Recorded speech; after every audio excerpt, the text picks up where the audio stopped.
Good afternoon, folks. Mike Wells, your World Explorer. Today is April the 12th, 2023, and I want to show you some of the progress of our dwarf oaks. Okay. Now, these looked pretty shrubby the last few months, but all of a sudden they started to bush out over the last, I'd say, 30 days.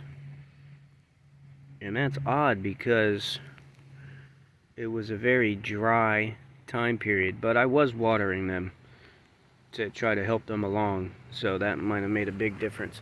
If you look, early on, these dwarf oaks, which don't get much bigger than 6 feet tall, they required a lot of attention to keep them alive. I mean, I must have had over 400 acorns that I planted, and then a bunch of them sprouted, and just these few have survived throughout the years. I've been nursing them along, and well, this is the progress.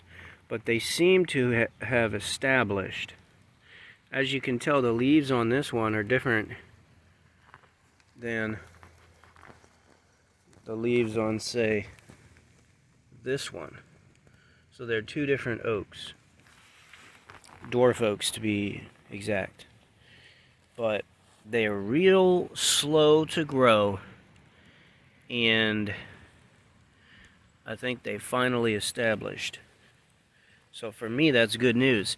They live out in the wilderness here at this location in Florida between zones 9B and 10A.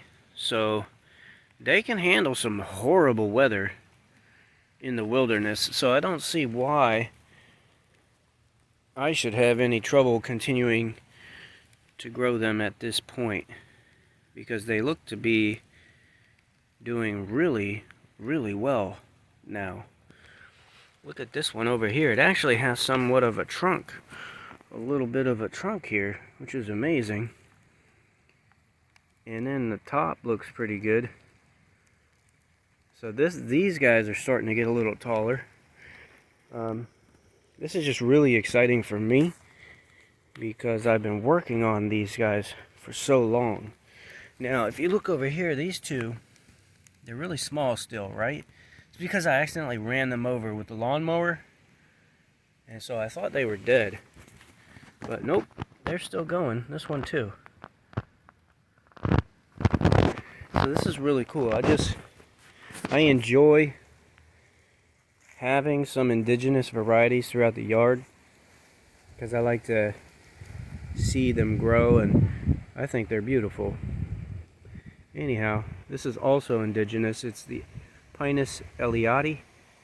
I call it the Elioti pine, but it has really long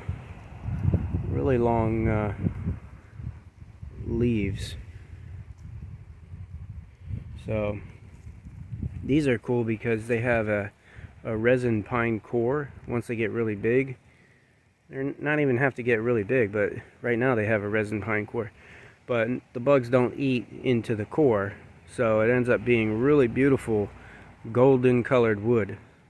And that pine resin has like a turpentine element to it, so that's probably why the bugs don't eat into it. Anyhow, thanks for watching. Don't forget to like and subscribe, as they help the channel grow. And stay tuned, as I'll keep you updated on the progress of these dwarf oaks and these Elioti pines, which are indigenous to this location. Have a great day.